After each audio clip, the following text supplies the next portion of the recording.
am Francis of Assisi. I hugged a leper. A cross spoke to me.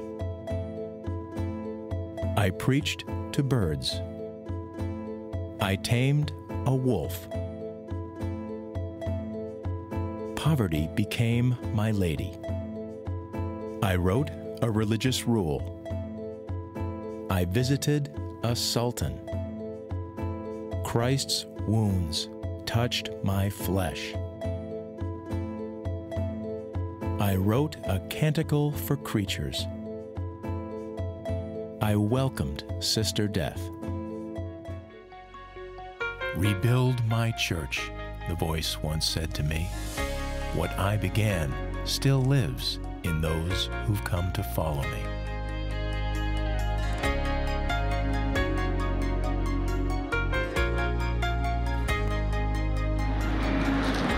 Bread on the Common is the street ministry.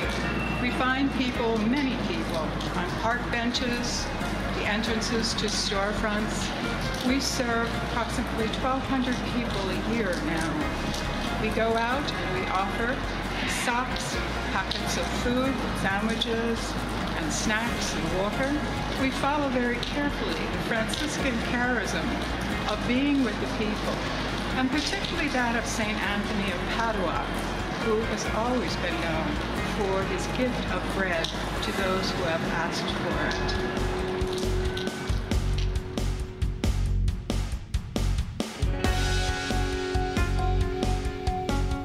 St. Anthony's is very special to me. Whenever I come and sit for a while, whatever cares I may have seem to melt away. And in their place, I feel a sense of abiding peace. And on Sundays, it's much more than that, whether it's the meaning of the homily, the beauty of the music, or just the familiar faces that I see every week. I always leave feeling better than when I came. It's really wonderful.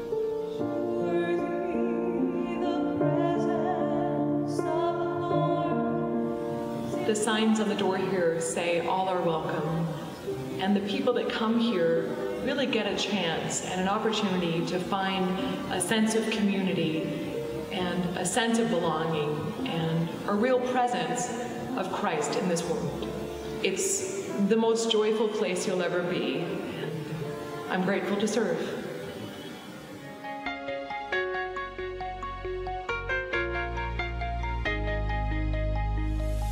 For me, the food center is really about connecting with the community. I live down here in Boston, and if I just go around my normal life, I wouldn't normally come in contact with a lot of the community members we have here. So for me, it's a way to take time out of my day and come down and really connect with the community that we live in. You get people coming in speaking Spanish, speaking Vietnamese, speaking Portuguese, and it almost seems like for each one of those diverse cultures that comes in, there's someone here working with them that can go help translate, help fill in the menus. Estoy muy contenta por lo que recibimos aquí, la atención que tengo con las personas ahí afuera.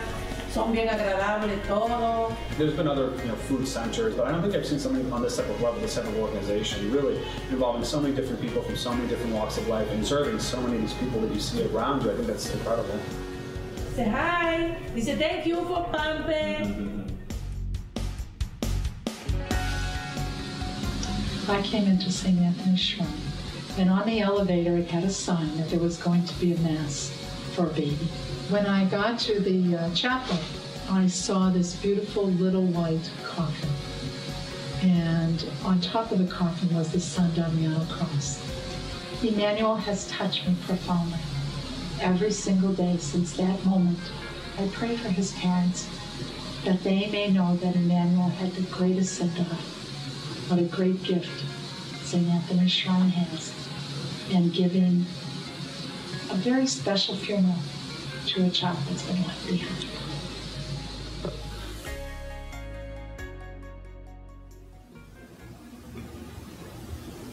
I think coming to Pieta, if you want to belong somewhere, then this is where you should be. The minute you walk in and meet other parents, you have a sense of belonging, no matter how your child has passed. My son was a very strong personality. He never apologized, no matter what he did. He would pick his mom up over his head, spin her around the kitchen, but he would never say, I'm sorry. That was his way of apologizing. The night before he died, I had an argument with him because he had gotten a D in music, which brought his grade point down. We had a major blowout, and I told him to leave the house, and it was bad. Kath had to get, involved with it. But for some reason, that night he came up, and I'm sitting in my kitchen and I was watching my TV, and he was crying, and he came up to me and he apologized.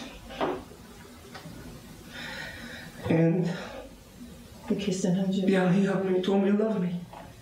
And that was the last words I had of my boy. And still, the work goes on, because all along the way, the Lord gave me brothers.